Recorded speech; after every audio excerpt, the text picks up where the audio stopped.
some people, the righteous thing to do, the best thing to do, the Jesus thing would be you just listen, you obey, you understand why. But then when you start asking why and all these other things, it shows signs of disbelief, right? So naturally, we're flawed, so that happens with us. So God gives us the benefit of the doubt, and He sends us confirmation to keep us faithful. And if we ask with the right heart, we're not in sin, as you can see, even like with Job asking the Lord, and there's many great men who asked the Lord for confirmation before they actually went out and did something. Elijah as well.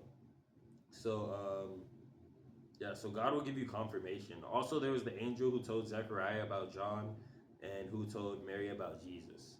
So, and when you get that confirmation, you want to make sure you receive it well, right? Well, or otherwise, there's Zechariah with John, where Zechariah was literally mute until John was born because he didn't, like, in the angel's words, he didn't believe what he said.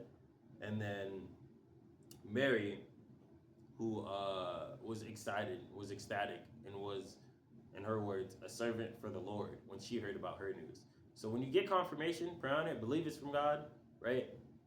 Make sure you pray on it, make sure it's from God, and like be excited, be thankful, be glad that you get to be part of God's story. And the only reason I could see myself not being satisfied with that is if I was like, oh well, what about me and my shine, right? So be grateful. Next one we will go over. Oh yeah, also fun fact: angel means messenger of God. So when they got that message, anytime you're giving a message of God, you're maneuvering like an angel. Fun fact. All right. So the last one we will go over is right. Again, be walking in the calling. Uh, you understand the underdog aspect.